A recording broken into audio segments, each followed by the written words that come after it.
interim release ay hindi nyo naman pala ibibigay sa mga akusado. So merong tao dyan sa loob ng ICC detention na nakakulong na ang pinagbasehan ay Marites. Chismis. Mga chismosa. Galing sa mainstream media na kontra sa kanyang mga prinsipyo at paniniwala. Meron tayong dating Pangulo na nakakulong dahil ginawa niya ang kanyang trabaho para sa bayan. Ano ba ang ICC? Crimes Against Humanity. Maayos pa po ang Pilipinas. Hindi natin kailangan ang ICC. Correct. Totoo yan. Nakikialam ang ICC sa ginagawa natin para sa bayan natin. Nakikialam sila sa governance ng ating bayan. Nakikialam sila, ma'am, dahil meron silang some sort of unang-una, agenda, at kailangan nila panindigan yung suporta na pera na ibinibigay ng iba't ibang mga bansa para sa kanila. At meron silang ina-apply na global order para sa lahat.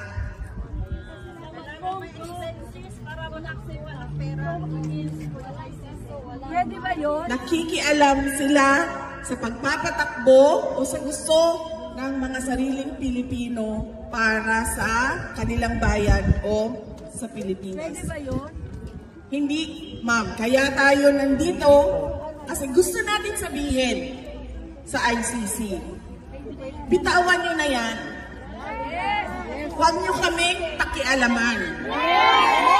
Dahil bansa namin ito, kung ano yung gusto naming mangyari, kami lang mga Pilipino ang magdidesisyon.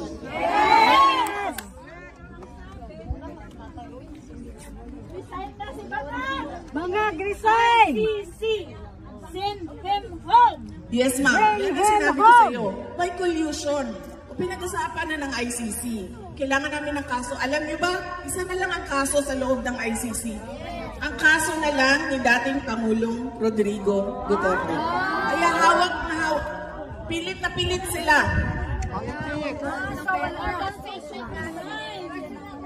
Na hawakan yung kaso. Kahit na sabi ko, sino ba ang witness nyo? Isang tao na convicted na ng perjury at isang tao na sinabi may sayad talaga.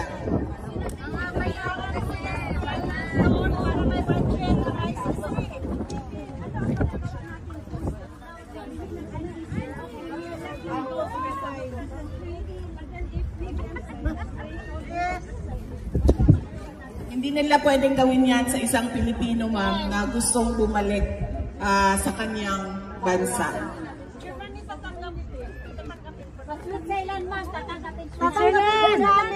Sa Davao City, ma'am, tatanggapin namin.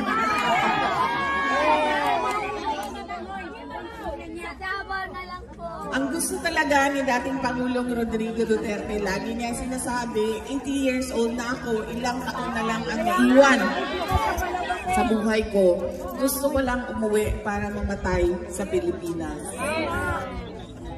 Yan ang paulit-ulit na sinasabi niya. Kaya sinasabi ko rin sa kanya na huwag ka muna mamatay dahil wala ka pa sa Pilipinas. Di ba, ma'am?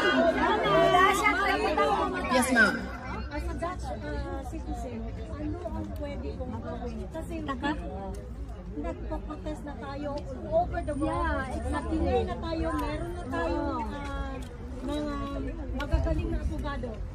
Parang hindi tayo pinakikigdan ng mundo. Ano ang dapat namin gawin? Hindi tayo ng ICC.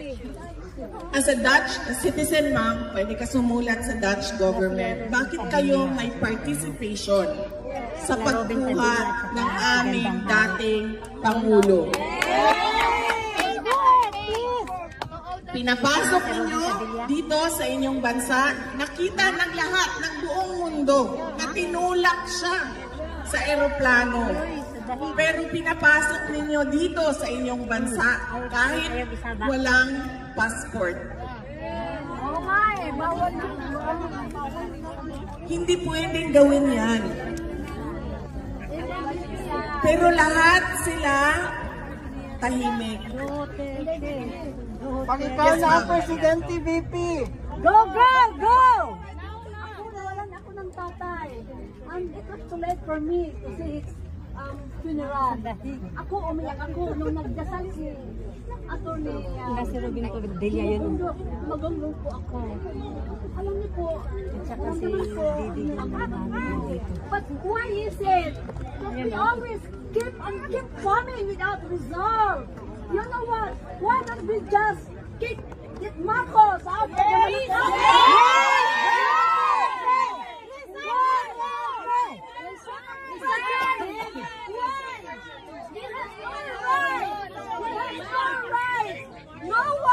No Filipino is right to kick back his countrymen from his own land.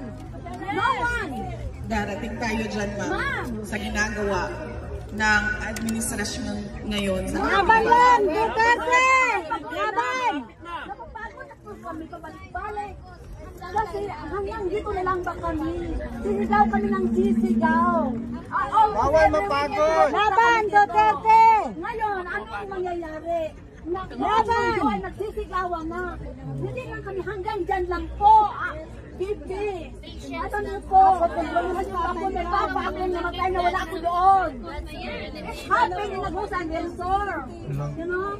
So this is pain for us. It's pain for all of us. So there must be a legal. There must be a pressure to the President Marcos, please! Alisin na! Alisin na!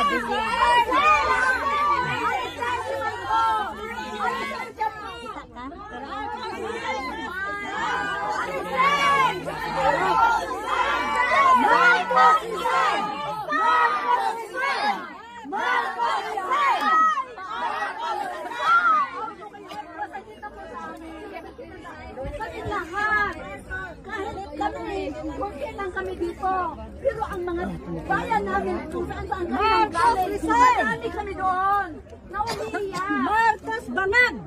Alam niyo po, bakit ganon? Ganyan lang. Ma'am, bigyan ko lang ng bigyan lang kita ng some sort of explanation. Kahit alam ko, naiintindihan ko, tayong lahat gusto natin mapalayas si BBM sa pwesto. Kasi wala tayong nakikita pagbabago o pagtutuloy ng pagbabago na nasimulan ni dating Pangulong Rodrigo Duterte, na yan ang rason kung bakit natin siya binoto. Pero ma'am, kahit man mapalayas natin ang adik na presidente natin, hindi natin mapapabalik si dating Pangulong Rodrigo Duterte. So dalawang bagay po yun, ma'am.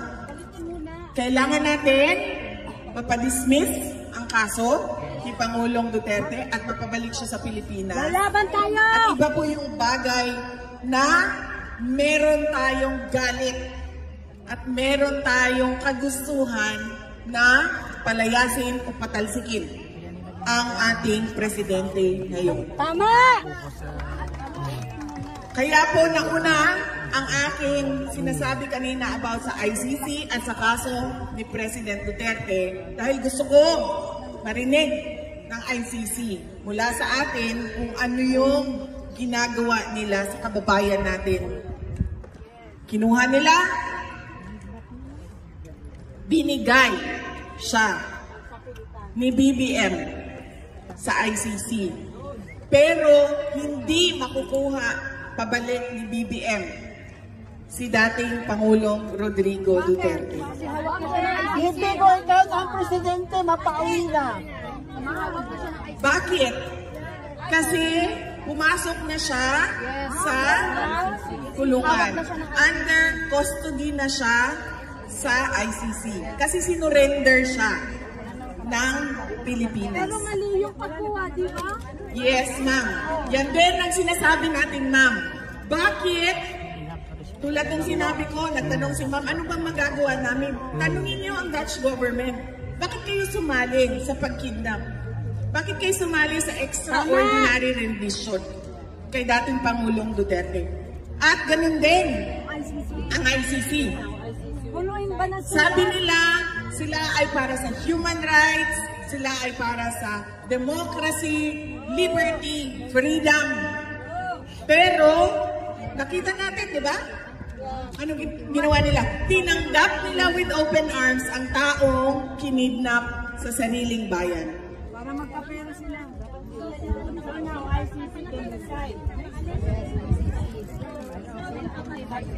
Wala na po sila. Bayad na sila. Yes, ma'am. Pero, meron interim release na pwedeng sabihin ng Pilipinas na ibigay niyo yan sa amin dito habang kayo ay nagtatrial at nagkakaso. At kami, ang maninigurado, na a-attend siya sa kanyang hearing. Napupunta siya sa mga lahat ng patawag ninyo. At hindi siya mawawala. Ba't di nila nagawa? Yes, ma'am.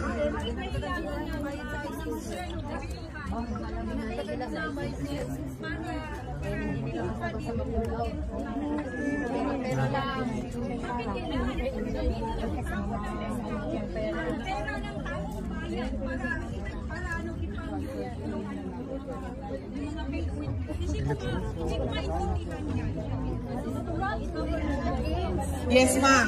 Kasi gusto nila tumulong o mag-cooperate. Bakit? Ang tanong po ay, bakit ginagastusan ng gobyerno ng Pilipinas ang mga peking witnesses dito sa kaso, sa ICC? Kasi, ma'am, gusto nilang mag-cooperate sa ICC case. Kasi sabi ko nga sa inyo kanina, nagagamitan sila. In collusion. Kayo ICC, wala na kayong kaso, bibigyan namin kayo ng kaso. Ito, kalaban namin sa politika, na natatalo kami sa politika, ibibigay namin sa inyo. At sa inyo na yan, ikulong nyo na yan para hindi na siya makabalik sa bansa. May tanong po ako, kung kami po mga Pilipino dito sa European countries, magkakaroon po kami ng petition sa European Parliament. Magkakaroon po kami ng impact sa kaso ni Tatay Digong? Yan ang hindi ko. Ang tanong dito ay kung ang mga Pilipino daw na nasa Europe ay magpetisyon sa European Parliament, magkakaroon ba ito ng impact sa kaso ni dating Pangulong Rodrigo Duterte? Hindi ko po masagot yan, ma'am. Pero wala pong mawawala sa atin kung gagawin natin yan. Sabay-sabay tayong lahat. Kahit hindi mga citizen ng Europe, ng mga Pilipino, sabay-sabay tayong lahat. At iakyat natin sa European Parliament.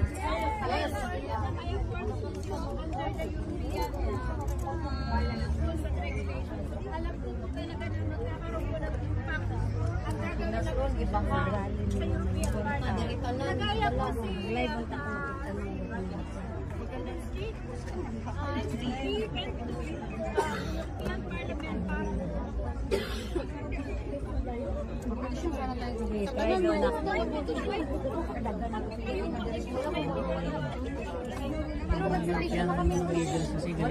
Oo.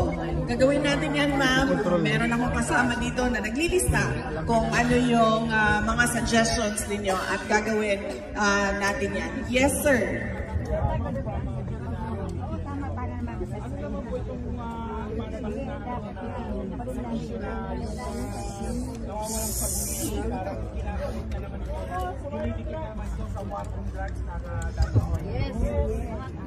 Opo, ang tanong ay, ano na naman itong issue na mga missing sabongeros na gusto ikabit sa war on drugs ng dating Pangulong Rodrigo Duterte.